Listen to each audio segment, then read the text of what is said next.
Hare Nama, Hare Nama eva kevalam, Kalo nasteva, nasteva, nasteva gatiranyata.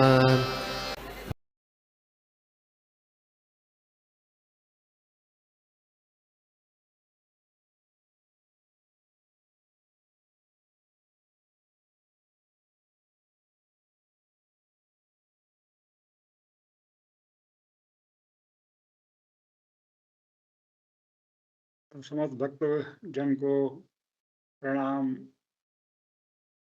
आप सबका जो है बारंबार प्रणाम श्रीमद् भागवत कथा के अंतर्गत। तो शुरू करें आज की नित्यम भागवत सेवया साधु संग सर्वशास्त्र कहे, लव मात्र साधु संग सर्व सिद्धि है। हरे कृष्णा। आवाज बराबर है? जी प्रभु जी। हरे कृष्णा। आज का श्रीमद् भागवतम क्लास के अंतर्गत तीसरा स्कंद है और 28वां अध्याय श्लोक संख्या 2 है। सांख्य योग के अंतर्गत भगवान कपिल द्वारा भक्ति साधना के लिए कपिल के आदेश, इसके अंतर्गत जो है हम अध्ययन कर रहे हैं। और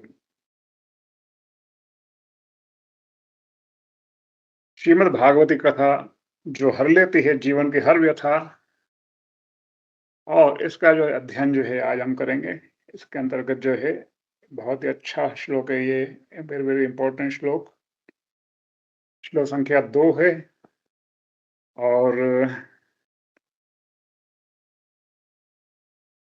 भक्ति साधना के लिए कपिल के आदेश।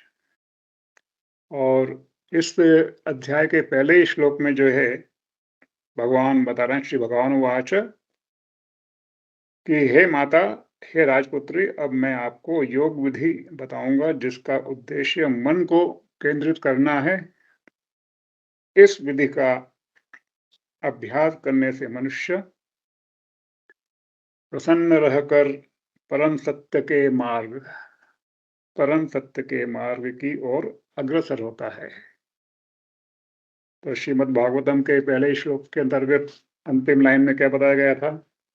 सत्यम परम धीमहि, तो परम सत्य की ओर। तो ये श्रीमद् भागवती कथा गंगा के किनारे पर गंगा के किनारे पर सुखदेव गोस्वामी परीक्षित राजा महाराज को सुना रहे हैं। और वही कथा सूत गोस्वामी, शौनक आदि 88,000 ऋषि मुनि नैमिषारण्य तीर्थ पर सुना रहे हैं। और वही कथा जो है हमारे परंपरागत हमारे आचार्यों के द्वारा जो है ये नित्यम भागवत सेवा के अंतर्गत जो है प्राप्त हुई है। और जो श्रीमद् भागवत कथा जो है सुनता है वो सत्य के मार्ग पर और धर्म के मार्ग पर चलना शुरू हो जाता है। तो आइए आज का अध्ययन करते हैं श्रीमद् भागवती कथा।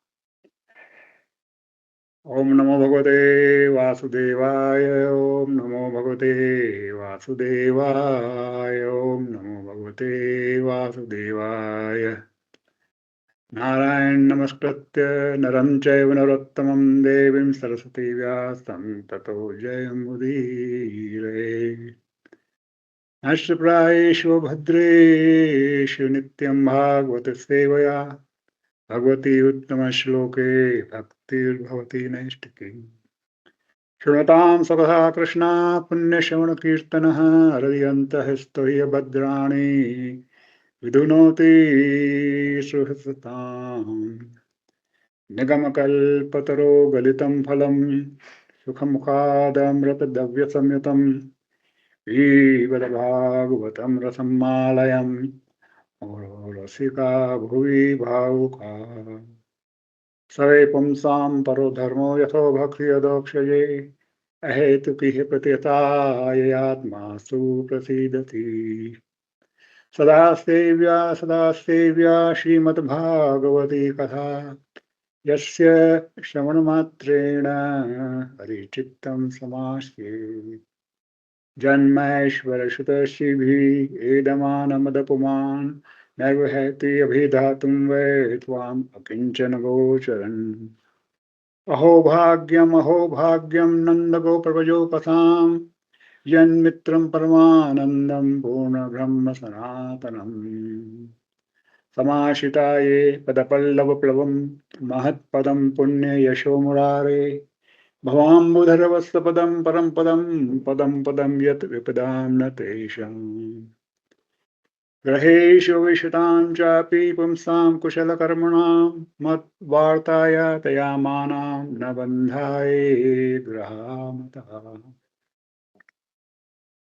तो आइए श्रीमद् भागवत के उत्तम श्लोकों का अध्ययन करने के उपरांत हम आज के इस श्लोक बहुत ही महत्वपूर्ण कपिल भगवान देवहूति माता को भक्ति साधना के लिए इंस्ट्रक्शन दे रहे हैं। भाई किस तरह जो है व्यक्ति स्वधर्माणाचरणं शक्त्या विधर्माच निवर्तनम देवालब्धेन संतोष आत्मविचरणार्चनम। एक बार पुनः इसको पढ़ लेते हैं।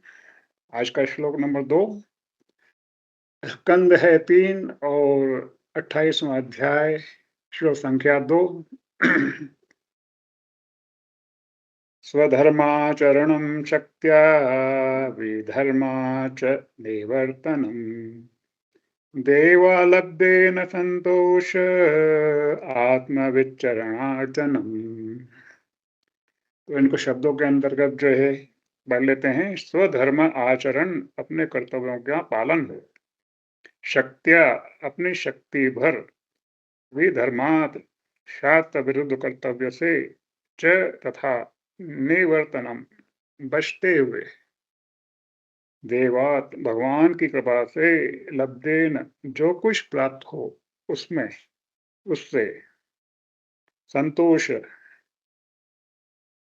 संतुष्ट, आत्मवित स्वरूप सिद्ध जीव के चरण पांव की अर्चना पूजा।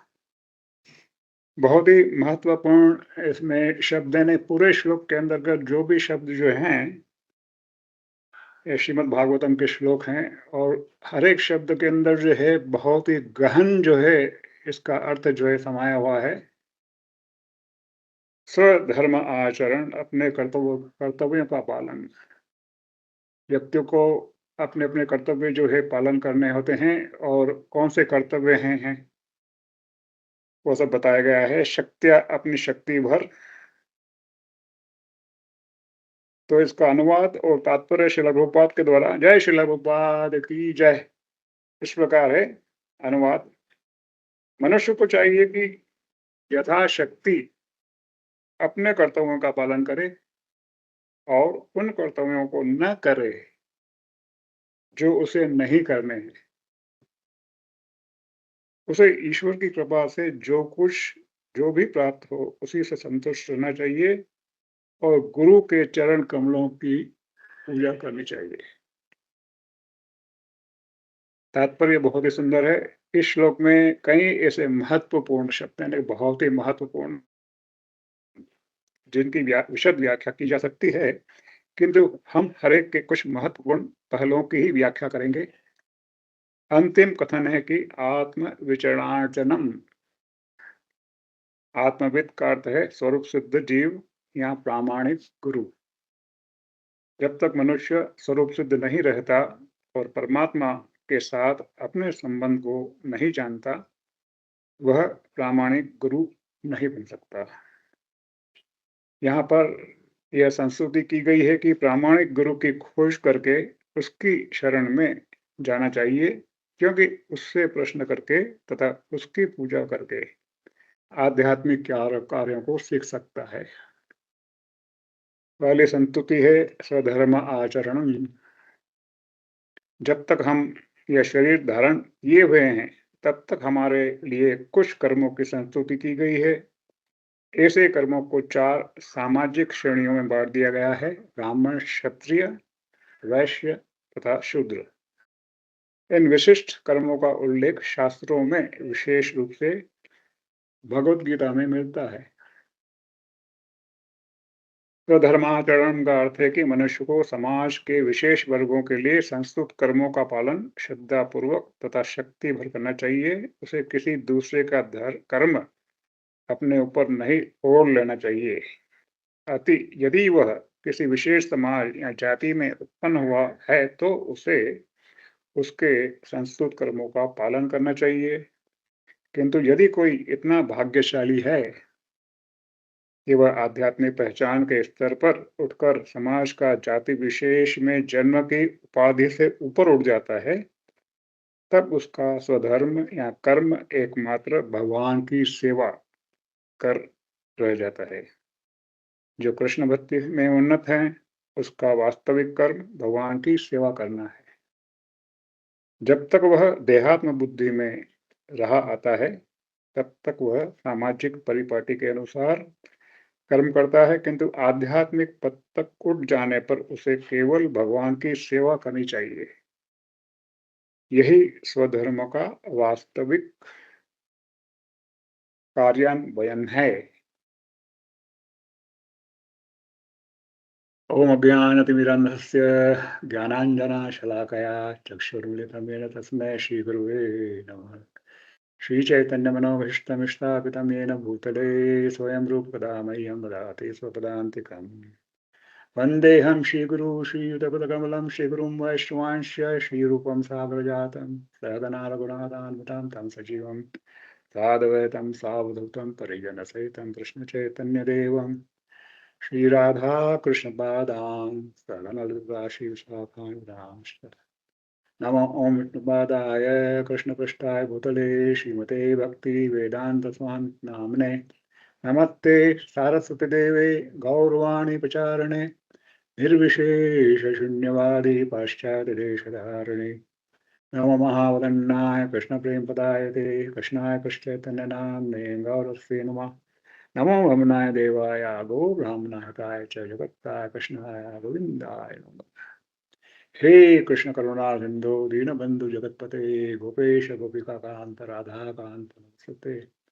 तप्त कांचन गौरांगी राधे वृंदावनेश्वरी वृषभानुसुते देवी प्रणमामि हरिप्रिये। वाञ्छाकल्पतरुभ्यश्च कृपा सिन्धुभ्येव च पतितानां पावनेभ्यो वैष्णवेभ्यो नमो नमः। मूकं करोति वाचालं पङ्गुं लङ्घते गिरिं यत्प्रपातं वन्दे श्रीगुरुं दीनतारिणं परमानन्दमाधवं श्रीचैतन्यईश्वरं। हरे कृष्ण कृष्ण कृष्ण हरे हरे हरे राम राम राम हरे हरे। कृष्णाय वासुदेवाय हरे परमात्मने प्रणतक्लेशनाशाय गोविंदाय नमः। कृष्णाय वासुदेवाय देवकी नंदनाय च नंद गोपकुमाराय गोविंदाय नमो नमः। तो बहुत ही महत्वपूर्ण श्लोक आज का ये तीसरे स्कंद का कपिल भगवान वर्णन कर रहे हैं देवहूति माता। तो स्वधर्म आचरण शक्त्या विधर्माच निवर्तनम देवालब्धेन संतोष आत्म विचरणार्चनम। स्वधर्म आचरण अपने निर्धारित कर्मों का पालन करना, और इसमें विशेषकर अपनी यथाशक्ति क्षमता के अनुसार। तो श्रील प्रभुपाद ने कई बार इस बारे में वर्णन किया है कि उग्र कर्म नहीं करना चाहिए, यथाशक्ति स्वधर्म। अभी इसके अंतर्गत जो है अर्जुन, जो है भगवत गीता में हम देखें, अर्जुन जो है क्षत्रिय होने के नाते युद्ध नहीं करना चाह रहा था, और भगवान से कह रहा था कि ये मेरे स्वजन हैं, ताऊ है, चाचा है, मामा है, इन स्वजनों को मारकर मैं इस स्वराज को लेने से क्या फायदा। मैं तो भिक्षा लेकर भी जो है जीवन जी लूंगा, लेकिन जो है मुझे जो है इन स्वजनों को मारना नहीं है। तो इस तरह जो है अपने अश्रुपूर्ण वाक्यों से भगवान कृष्ण से विनती कर रहे हैं कि भाई मुझे ये, लेकिन भगवान ने अर्जुन को जो उपदेश दिए और क्षत्रिय होने के नाते उसे जो कर्तव्य करना है, उसको करने के लिए उसको प्रेरणा दी और भगवत गीता का ज्ञान दिया, तो वो वास्तविक रूप में अपने स्वधर्म में स्थित हुए। तो इसमें विशेषकर ये बात का उल्लेख है कि भाई स्वधर्म में आना, कि अपनी वास्तविक जो है, जो उसकी जो है पहचान है, स्वस्थ, जैसे एक शब्द आता है स्वस्थ, स्वस्थ, स्वस्थ यानी कि शारीरिक रूप से तंदुरुस्त रहना, ये सामान्यतः ये बात आती है, लेकिन उसमें आध्यात्मिक रूप से देखा जाए तो स्व में स्थित होना, स्वस्थ।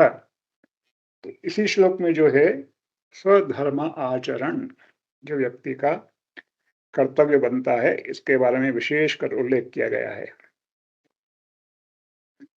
अनधिकृत कृत्यों से दूर, जो यानी कि आपके अधिकार के अंतर्गत नहीं आते हैं और जो आपके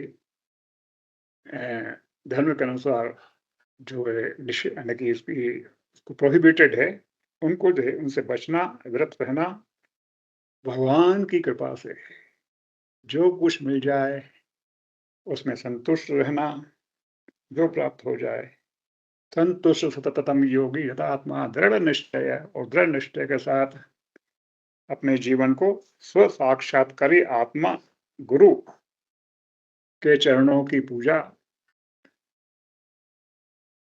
तो मनुष्य को अपने निर्धारित कर्तव्यों का पालन यथाशक्ति करना चाहिए और उन कर्तव्यों से बचना चाहिए जो उसके लिए निर्धारित नहीं है। उसे भगवान की कृपा से प्राप्त लाभ से संतुष्ट रहना चाहिए और एक आत्म साक्षात्कारी गुरु के चरण के कमलों की पूजा करनी चाहिए। यह श्लोक विशेषकर भक्ति योग की प्रक्रिया के लिए कुछ महत्वपूर्ण इंस्ट्रक्शन देता है। जब तक हमारे पास यह भौतिक शरीर है, तो सामान्यतः क्या होता है कि हम अपना जीवन जो है भौतिक शरीर को मान के चलते हैं। बहुत ही कृपा से, यानी कि बहुत ही भगवान की अनंत कृपा होती है, तो व्यक्ति जो है कृष्ण भावना मार्ग में आने का प्रयास करता है। प्रयास करने के बाद जब उससे गुरु परंपरा के अंतर्गत एक बोनाफाइड डिस्ट्रीब्यूटर मास्टर के संपर्क में रहने, शुद्ध भक्तों के संग में रहने से जो उसे जो है एक ये इंस्ट्रक्शंस प्राप्त होते हैं, संग मिलता है, तो उन्हें जो है ये निर्धारित कर्म जो है मिलते हैं। No meat eating, no intoxication, no gambling, no illicit sex, इस तरह जो है उसे जो है वास्तविक रूप से जो मटेरियल मोड ऑफ नेचर रहता है ना, वो फिर जो है छिन्न भिन्न हो जाता है। फिर धीरे धीरे व्यक्ति जो है भगवान की कृपा से अपने स्वरूप सिद्ध में, यानी कि वह आत्मा है, शरीर नहीं है। A living entity is come to the real manifestation of his self realization, कि भाई वो जो है वास्तविक। तो हमें एक आत्म विचरणम, आत्मविद का अर्थ है कि स्वरूप सिद्ध जीव या प्रामाणिक गुरु। जब तक मनुष्य स्वरूप सिद्ध नहीं रहता और परमात्मा के साथ अपने संबंध को नहीं जानता, तो जैसे जैसे व्यक्ति जो है अपने मटेरियल मोड ऑफ नेचर है, कि अपने आप को शरीर समझना, कि ये मेरा घर है, ये मेरी संपत्ति है, ये इतनी दुकानें हैं, दुकानें होने के बाद भी यथा योग्य जो है उसके बाद जितना भी धन प्राप्त होता है उसके अंतर्गत फिर और वो जो है अपना साम्राज्य जो है फैलाने की कोशिश करता है, कि और मल्टीपल ब्रांचेस हो जाएं और ये इधर धन प्राप्ति हो जाए, धन संचय, और ना कि यही जो है उसकी मानसिकता रहती है। तो वो विशेषकर जो है उसी में जो है उसके ओतप्रोत जो है उसकी मानसिकता रहती है, ये मेरा धन, ये मेरी पत्नी, ये मेरा परिवार और ये मेरा साम्राज्य। तो जैसे जैसे उसको एक अपने संबंध को नहीं जानता, भगवान के संबंध को, कि मेरा वास्तविक संबंध जो है, I am the part and parcel of the और श्री कृष्णा इटर्नल सर्विटर, अपने बोनाफाइड स्पेशल मास्टर की सेवा करते हुए भगवान कृष्ण तक पहुंचना है। और उनसे प्रश्न करके आत्मचिंतन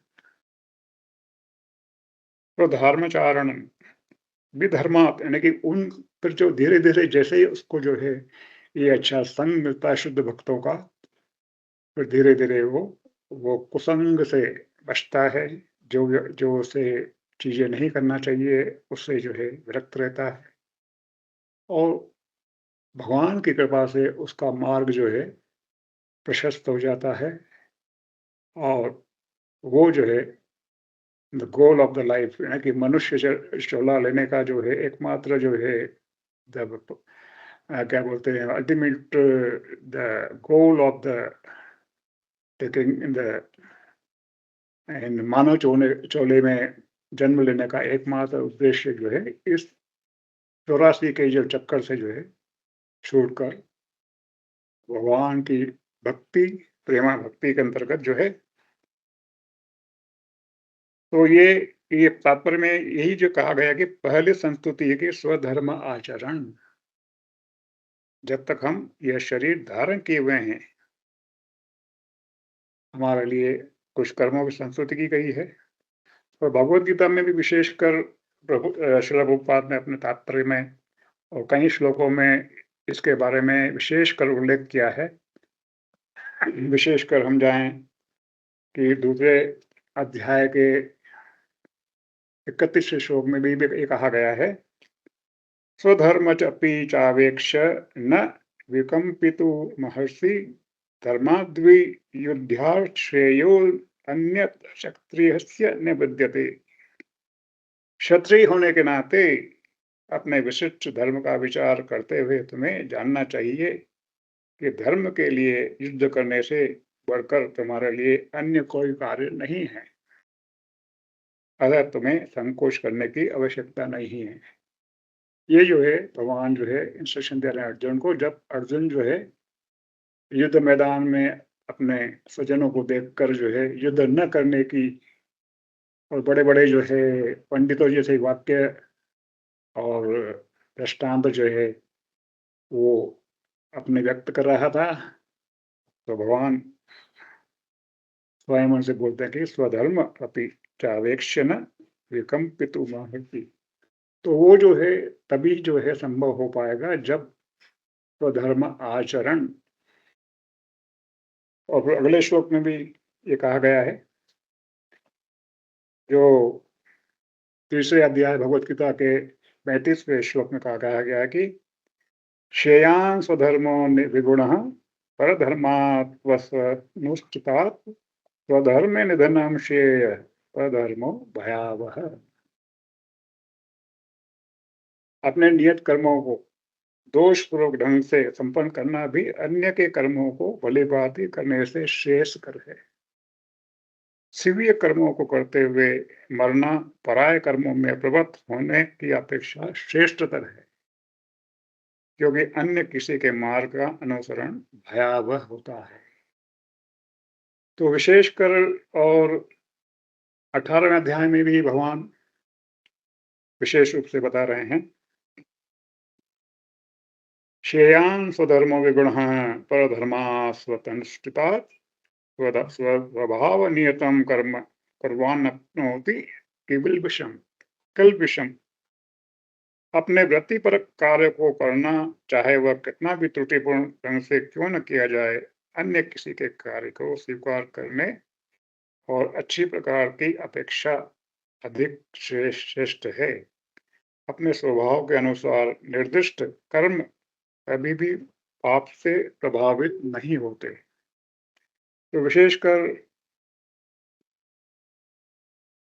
इसमें जो है उल्लेख किया है कि स्वधर्म आचरण का अर्थ है कि मनुष्य को समाज के विशेष वर्ग के लिए संस्तुत कर्मों का पालन श्रद्धा पूर्वक तथा शक्ति भर करना चाहिए। विशेषकर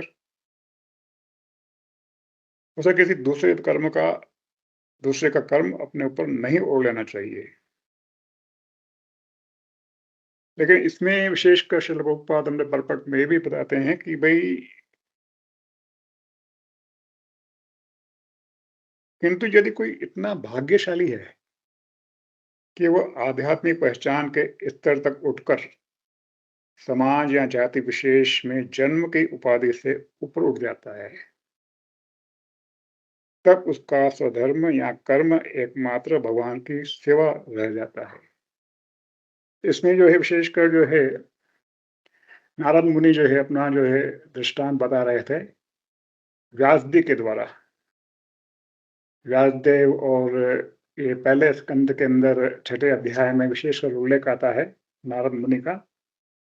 जब नारद मुनि अपने पूर्व जन्म की कथा का उल्लेख जो है व्यास जी से कर रहे हैं। नारद तथा व्यासदेव का संवाद जो विशेष कर आता है, जिसमें नारद बता रहे हैं कि भाई मैं पहले एक दासी पुत्र था और भगवान की कृपा से चातुर्मास के अंतर्गत कुछ महात्मा लोग हमारे निवास स्थान पर आके उन्होंने कुछ समय बिताया और उनका जो है उत्कृष्ट मुझे खाने को मिला और उसके बाद जो है उन साधु पुरुषों की कृपा से भगवान के बारे में मुझे रुचि हुई, भगवान के बारे में मालूम पड़ा और भगवान के प्रति जो है इतनी भक्ति होने के पश्चात जो है धीरे-धीरे जो है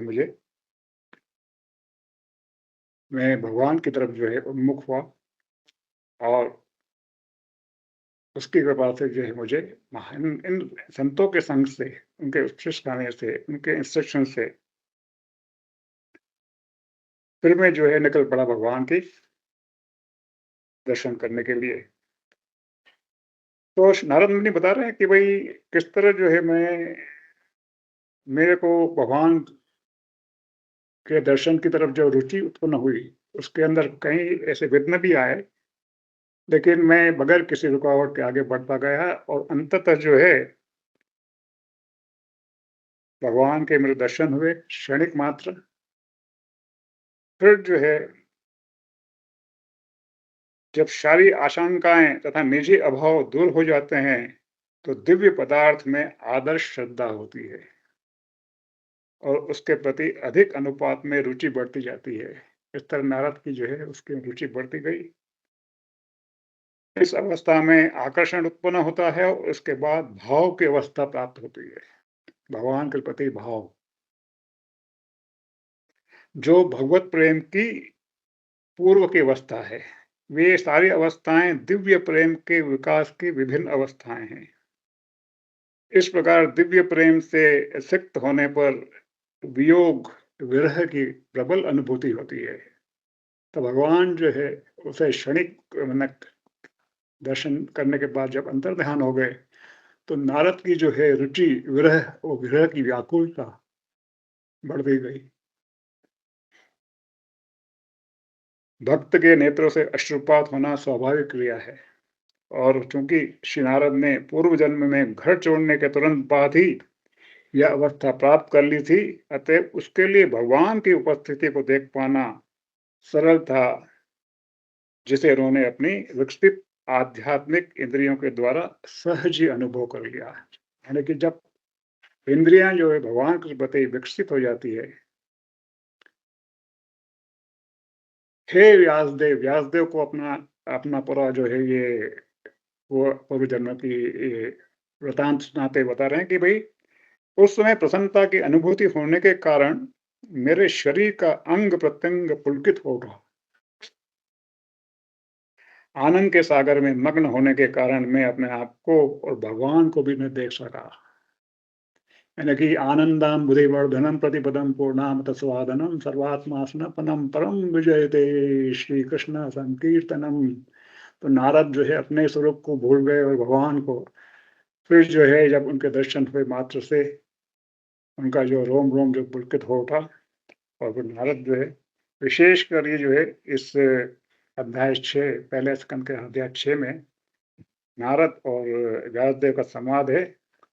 और व्यासदेव फिर पूछते हैं कि भाई किस तरह जो है आप ये सब चीजें अभी तक आपको याद है। वो आध्यात्मिक दृष्टि से पूरे विकसित हो चुके थे। मैंने भगवान के उस दिव्य रूप को पुनः देखना चाहा, लेकिन अपने हृदय में एकाग्र होकर उस रूप का दर्शन करने के लिए सारे प्रयासों के बावजूद मैं उन्हें न देख सका। इस प्रकार असंतुष्ट होने पर मैं अत्यधिक संतप्त हो उठा। तो ये जो अभिरुचि, तो ये यहाँ पर कहा गया, शिल प्रभुपाद बता रहे हैं कि भाई भगवान के रूप को देखने की कोई यांत्रिक विधि नहीं है। भाई ये यांत्रिक विधि यानी कि इलेक्ट्रॉनिक या मटेरियली, ये जो है स्वभाव, यह संपूर्णतया भगवान की अहेतुकी कृपा पर निर्भर करता है। हम भगवान से यह मांग नहीं कर सकते कि वे हमारी दृष्टि के समक्ष उपस्थित हो जाएं। ठीक वैसे ही जैसे कि सूर्य से हम यह मांग नहीं कर सकते कि वह हमारी इच्छा अनुसार ही उदय हुआ करे।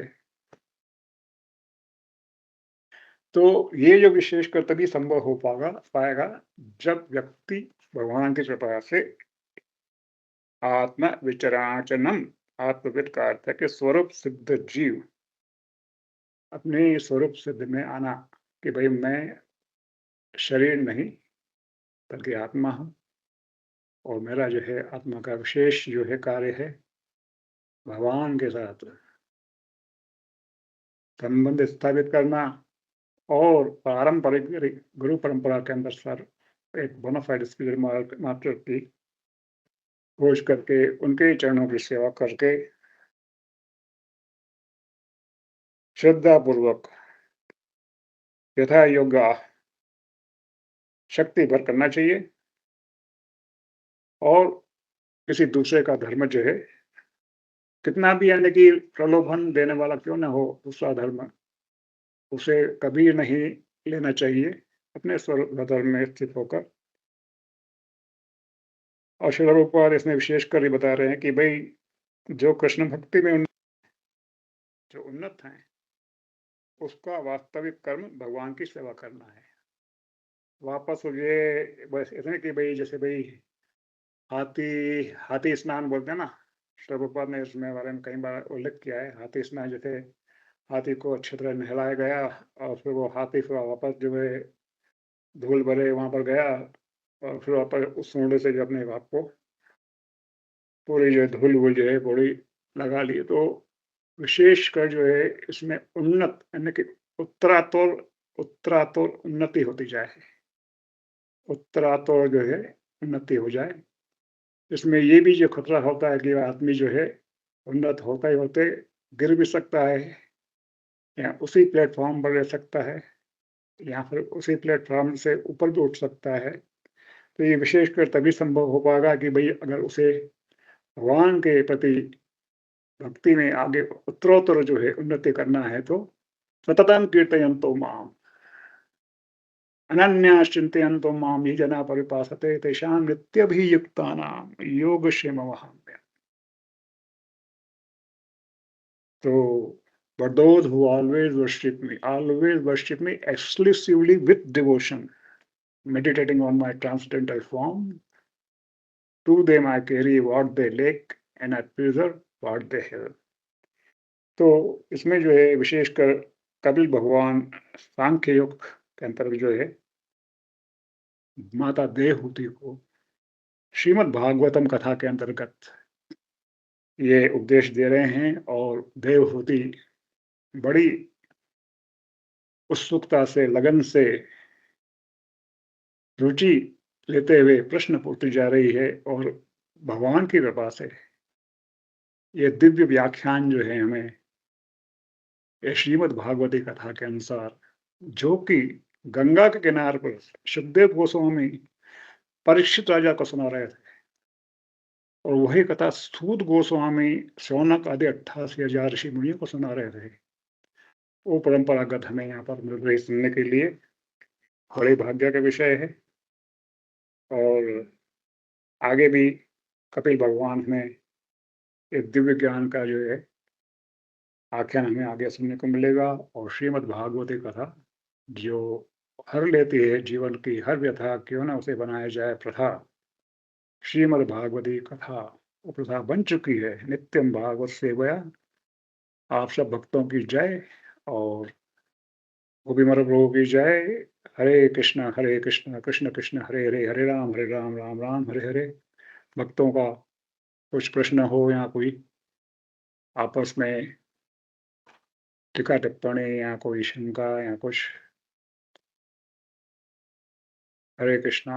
हरे कृष्णा प्रभु जी, दंडवत प्रणाम सभी उपस्थित भक्तों के चरणों में दंडवत प्रणाम। प्रभु जी, आज का बहुत ही अद्भुत ये था आपका जो श्लोक का जो आपने हमें समझाया तात्पर्य के साथ, और अ, आपका शुरू करने का जो वो है, जब आप इतने सारे वो बोलते हैं सारे श्लोक मंगलाचरण। भागवतम के भी इतने सुंदर बोलते हैं कि वो अपने आप में ही एक ऐसा बना देता है कि ऐसा लगता है कि हम कहीं उसमें बैठे हैं, साक्षात भागवत सुन रहे हैं आपसे, और बहुत ही अद्भुत लगता है। और आपका इसमें जब आपने शुरू किया तो उससे और भी नैमिषारण्य में सूत गोस्वामी जी सुना रहे हैं, और दूसरा कई कई उसमें चल रहा है सुखदेव जी, परीक्षित महाराज को, वो तो हम सभी को पता है और जानते हैं हम। तो इतने सारे चल रहे हैं, और हम सही में हम बहुत भाग्यशाली हैं जो आपसे इतना सुंदर सुना। फिर इसमें आपने जो ये बताया कि जैसे हमारे जो हमें कर्तव्य निर्धारित कर्तव्य हैं, उनके अनुसार, अपनी शक्ति के अनुसार हमें उन्हें करना चाहिए। और ज़्यादा जो है, अगर हम उसमें पढ़ते हैं कि अपना और फैलाएँ और अपना और ज़्यादा बहुत ज़्यादा उग्र कर्म उसमें करें, और अपना जिसको बॉडीली कॉन्शियस जो हम हो जाते हैं, और अपने मटेरियल मोड ऑफ नेचर में आके हम अपने ही वही जो हमें दिखता है आस-पास, उसी को हम अपना मान बैठते हैं, जो कि हमारा है नहीं, हमें पता भी है, लेकिन फिर भी हम एक उसमें रहते हैं जैसे कोई ड्रीम में रहता है। तो ये आपका एक बहुत वो था। और दूसरा आपने अर्जुन का जो इसमें लिया भगवद गीता से, अर्जुन का विषाद, कि उसको भी ऐसे ही मोहवश उसने ये पहले किया कि मैं युद्ध नहीं करूँगा, सब जितने भी थे, कि मैं अपने अपनों को मार के नहीं राज्य भोगना चाहता। तो तब भगवान ने वही स्वधर्म का जो उसको उनको उपदेश दिया। तो जो आपने वो भगवद गीता का जो अध्याय 2 का 31वां श्लोक अ, दिया, वो भी वही बहुत मतलब इसमें मतलब एक ही बात है, दोनों जगह एक ही बात, कपिल भगवान भी वही कह रहे हैं और वही भगवद गीता में भी है। फिर दूसरा आपने 18 अध्याय से जो श्लोक बताया, तो और भी ज़्यादा ये रीइन्फोर्स।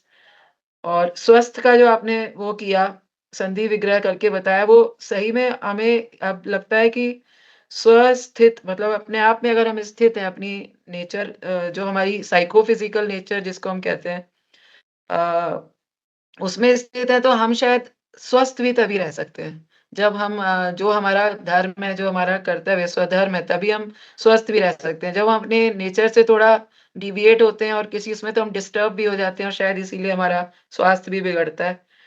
और एक बार अमोघ लीला प्रभु के लेक्चर में भी ये सुना था कि जो भगवान श्री कृष्ण ने भी बताया इसमें गीता में, कि ये जो 4 वर्ण हैं, ये ऐसे नहीं है कि हम उसमें जन्म लिया है। ये ऐसे हैं जैसे सबके गुण कर्म के हिसाब से है ये। गुण विभाग। तो इसमें तो ये भी एक बहुत अच्छा यहाँ पे आपने समझाया कि अपना जो है अपने उससे अ, जो हमें मिला है, जो हमारे गुण के हिसाब से है, वो करना चाहिए, और वर्जित कार्यों से बचना चाहिए। तो अननेसेसरी, क्योंकि हमें पता है हमारी एज कितनी है, बस उतने ही टाइम में हमें, जब अगर इतना कुछ करना है, तो हम आलतू फालतू में हम नहीं किसी चीज़ में उलझना चाहिए।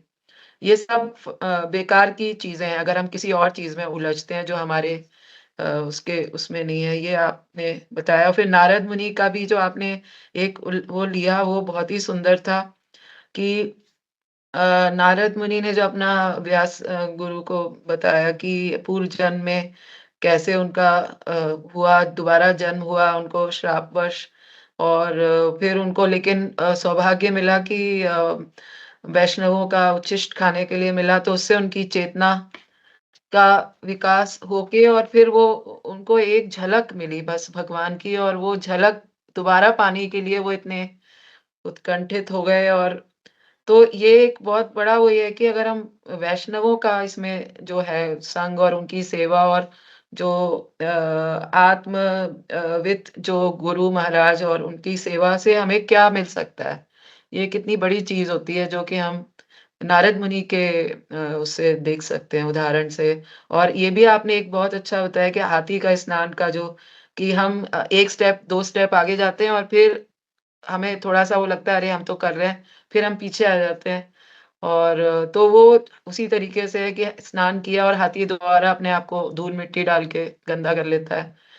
तो ये भी एक ध्यान मतलब बहुत कॉशियस रहने की ज़रूरत है इसमें भी कि हम उत्तरोत्तर उन्नति ही करें बजाए कि थोड़ा करें और फिर पीछे आ जाएँ।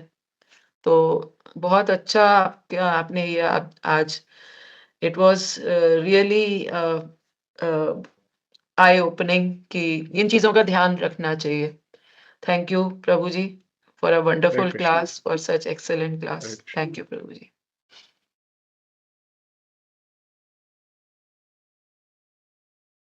हरे कृष्णा। दंड प्रणाम प्रभु जी। पहले तो हरे बहुत कृष्ण। बहुत धन्यवाद आज के इस क्लास के लिए। और विनती माता जी ने भी इसको अच्छे से समराइज किया, तो बहुत बहुत धन्यवाद। ऐसे ही आते रहिए प्रभु जी और हरे अपना कृष्ण, संग थैंक यू देते प्रभु। रहिए। कल एक चीज जब ये कह रहे थे कि जैसे नारद मुनि जी जो थे उनके पहले जन्म में कि वो दासी पुत्र थे और उन्होंने उच्छिष्ट खाया भक्तों का। तो मुझे स्ट्राइक हुआ कि हम लोग भी तो पता नहीं कितने सालों से वो चीज़ खा रहे हैं वक़्त पे, लेकिन हमारे में वो सुधार नहीं आता कभी। And why is that? यहाँ पे हम लोग को दिख सकता है कि अ कि भक्तों में भी इवन जो है ना उनके क्वालिटीज़ जो थे उनके, मतलब जैसे जो भले वो दासी पुत्र थे but still he was pure, और इसीलिए उन्होंने एक बार खाया वो और इमीडिएटली उनका कॉन्शियसनेस चेंज हो गया। और जैसे हम लोग जानते हैं यमुनाचार्य जी के भी जो शिष्य थे, उनका भी हमको पता है कि अ, एक बार यमुनाचार्य जब किसी नदी के तट से जा रहे थे तो अ, यमुनाचार्य जी ने आई थिंक अपना जो उच्छिष्ट था वो सारा नदी में फेंक दिया। जैसे ही नदी में फेंक दिया तो वहाँ की जो मछलियाँ थी वो तुरंत चतुर्भुज रूप लेके तुरंत उनका मुक्ति हो गई। तो जो सारे उनके शिष्य थे वो आश्चर्यचकित हो गए, अरे गुरु महाराज ये क्या हो गया? उन्होंने बोला कि ये तो उन्होंने मेरा उच्छिष्ट खाया इसके लिए असर हो। तो फिर वो पूछते हैं कि भाई हम तो कई मतलब दिन में 3 बार खाते हैं लेकिन फिर भी फ़र्क नहीं पड़ता। तो वी कैन सी कि देयर इज़ अ डिफरेंस, और इसीलिए हम लोगों को भी प्रयास करना चाहिए कि हम लोग कैसे कम से कम अपराध करें, कम से कम पाप करें। और अब ये जो सारा प्रोसेस है श्रवणम का, जैसे श्रवण भी सभी लोग करते हैं, लेकिन कितने लोगों पे असर होता है? So it's very, very important कि we inculcate that that attitude, we inculcate that mood, और जितना हो सके हमको इनसे बचना है, तब ये जो सारा प्रोसेस है ये हम पे असर करेगा। तो यही एक पॉइंट मेरे, एक रियलाइज़ेशन मेरे शेयर करना था। थैंक यू वेरी मच प्रभु। बहुत-बहुत धन्यवाद आपका, दंडवत प्रणाम। हरे कृष्ण प्रभु। और किसी भक्त का कोई प्रश्न नहीं है, टीका-टिप्पणी नहीं है, तो हम लोग रुकते हैं यहाँ पे और आपसे फिर अगली बार मिलते हैं। हरे कृष्ण। वाञ्छा कल्पतरुभ्यश्च कृष्ण पतितानां वैष्णवेभ्यो नमो नमः। जय श्रील प्रभुपाद की जय। जय। हरे कृष्ण प्रभु। हरे कृष्ण।